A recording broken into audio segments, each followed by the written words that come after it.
All right, welcome everybody to the club. I am your current president, Clinton Dix. When you first walked into the club, you guys got your information packet.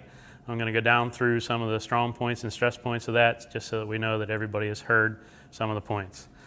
First off, I'd like to tell everybody that ear and eye protection is required at all times while shooting any events at LCSA grounds.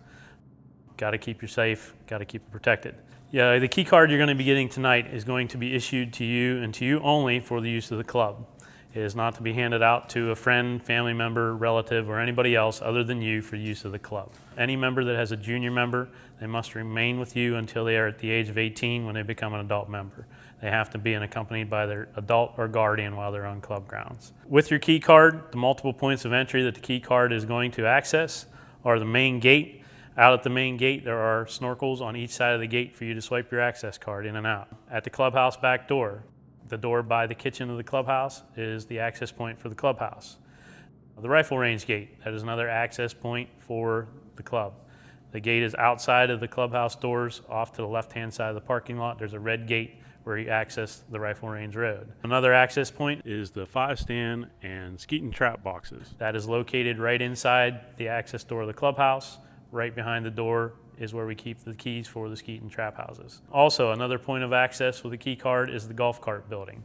For those people who purchase Sporting Clays countdown cards, you do have an opportunity to have access to the Sporting Clays course via the golf carts. Another access point is the indoor range. The indoor range is another access point for those key cards. With the key cards, after the access points, anywhere you swipe in or out of the access point, it is date stamped and recorded, so that we have a checks and balance system, so that if a member is doing something they shouldn't have been, we have a way of checking it. For the skeet and trap and the indoor range, orientation for those are the Sundays following the third Tuesday membership meeting. They start at 10 o'clock, so if you can be here prior to that to get ready, that'd be great, so you can get signed in and we get everything ready to go. Access, when you first come off of 168, and you come up to the main gate where the houses are, if you can maintain your speed limit from 10 to 15 miles per hour through that stretch, we ask that would be great to keep our neighbors happy. And believe me, if you don't, we will have messages on the answering machine asking our members to please slow down during that stretch. Once you pass the main gate coming into the club, you can proceed at a reasonable speed to the clubhouse. The main gate, when you come up to the gate opens. It takes about 10 seconds to open. It's a slow opening gate. Once the gate is open, it stays open for 10 seconds. So if you're on your way out and there's multiple cars with you, maybe 1 or 2 cars going through the gate at a time.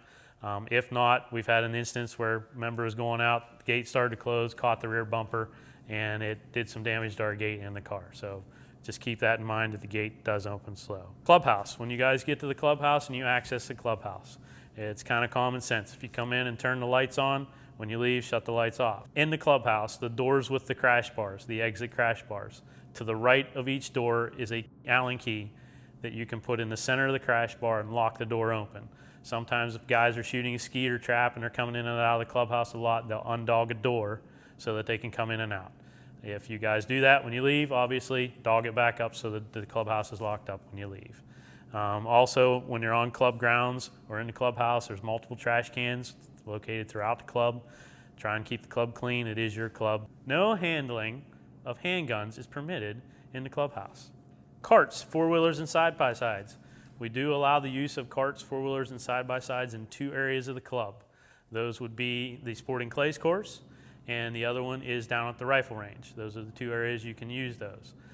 Sometimes if somebody would like to bring their quad to ride down to the rifle range, the 600 yards, and come back, you can get your car to every backstop on the rifle range and come back. But we do allow the use of those in those 2 areas of the club. Basically, there's no recreational riding of four-wheelers, side-by-sides, or anything on the club grounds.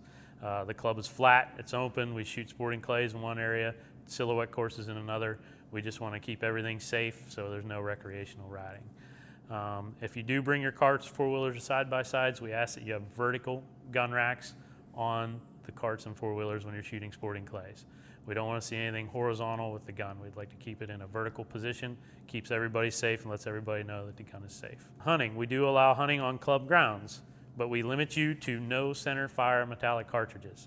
So basically no rifles or no pistols with rifle calibers in them. The appropriate weapons to use on club grounds would be muzzle loaders, inlines, slug guns and shotguns, bows, crossbows, or rimfire cartridges are allowed on club grounds. Alcohol. We have a no alcohol policy on club grounds. There's no alcohol permitted at any time on club property. When you guys are shooting sporting clays, skeet, and trap, we ask that you keep your shell size to a 3 dram, ounce and an eighth of 7.5 shot as your largest shot size. We try and maintain the clays course. We shoot towards a central location. It is laid out safely. We do shoot across toward each other, but with 7.5 shot, you will never hit anybody on the other side of the course. But if you jump up into the larger shot sizes, like a double B goose load or a number 4 turkey load, then you can be hitting somebody on the other side of the course. That's a major safety issue. We ask that you don't do that. Most of the time we're good, but every once in a while we find that empty hull laying on the clays course of the double B goose load. That's a no-no for us. We don't like to see that. Also, while shooting sporting clays, skeet, or trap, keep your guns and actions open at all times.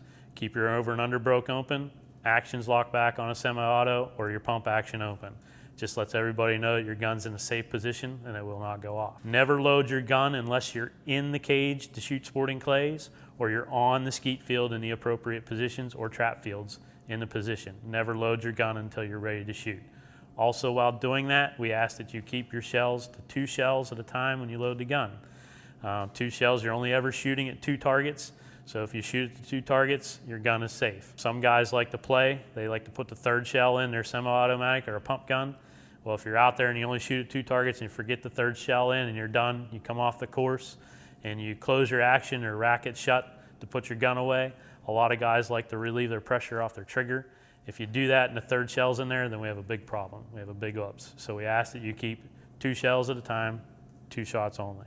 22 silhouette courses. We do have 3 silhouette courses. We have 2 for 22. We have 1 centerfire steel silhouette course for pistols. There's a 22 pistol course. It's 25 targets. There's a 50 target 22 rifle course, and then there's a 25 target centerfire pistol course. The walk for those starts along the rifle range road. When you go out through the red gate and you start down the rifle range road, the first course you're going to come to is the 22 course, and there's 5 white targets. There are 5 stations of 5 targets.